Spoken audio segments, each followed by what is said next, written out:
If you do want to answer any questions, just make sure you run them past me first. Yeah? Sorry to keep you waiting, Mr. Spencer. I'm DS Giles. I'll be interviewing you about your assault on Mr. Lloyd Sawyer yesterday.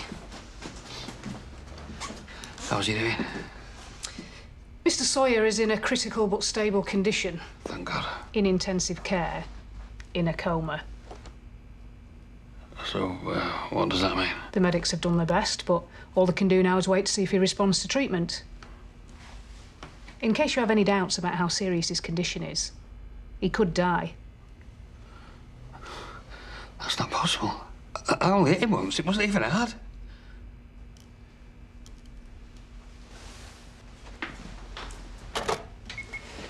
The time is 12:35. DS Giles and PC Hunton are present, along with Dan Spencer and Matt Grieve, solicitor.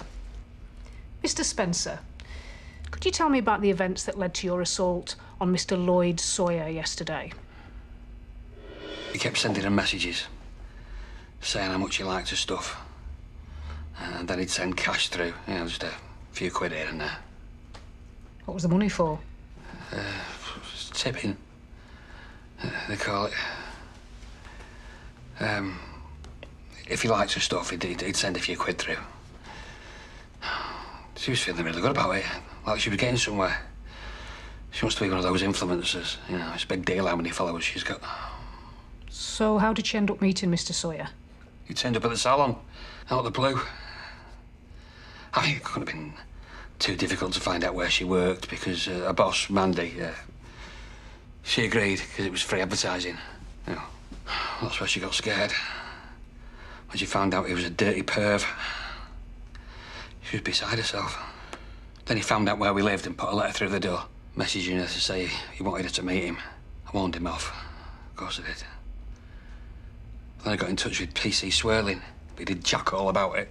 Apparently you turned up at Mr. Sawyer's shop. You were abusive and belligerent. Yeah, you know, the brass neck to call it in. After what he did to a 16-year-old girl. But warning him off wasn't enough, was it? Tell me about the message you left on Mr. Sawyer's voicemail. The message in which you told him if he came back, you'd kill him. I know it doesn't look good. Of course it doesn't, but I didn't mean it, honestly. I just wanted him to leave her alone. You knew your daughter was in church.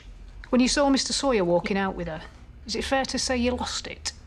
Something snapped? Of course I wasn't happy to see him after I told him to back off. Of course I wasn't. Were you angry? Because Mr. Sawyer had reported your threatening voicemail and your aggressive visit to his shop. Were you furious that he turned up in the village again?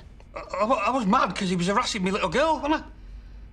And we reported it to you lot, but you didn't want to know. Because at that time, no offence had been committed. Have you got kids? That's irrelevant. Because if you had a daughter, we'd even be having this conversation. Look, there's something wrong with this fella, all right? Why would a bloke of his age be stalking a 16-year-old girl, sending her messages to come and meet him? And before you say anything, I told him how old she was. So, if we can get back to the events of yesterday. I saw Lloyd come out of the church with Amelia. And, well, I knew he'd been in there with her. So, when she went back in, I squared up to him. And he started saying things, filth, you know, about what he was going to do to her. I couldn't handle it. So I said I was going to call the police and tell him that he was a dirty perv. He just lost it. He went at me like a man possessed.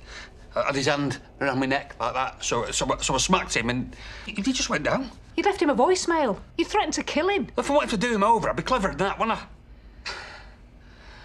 But you don't think I'd want to murder a man in broad daylight outside my front door, do you? You tell me. Look, I just smacked him once.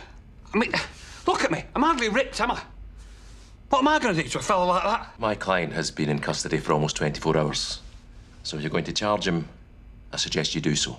Or let him go. We've got all we need for now.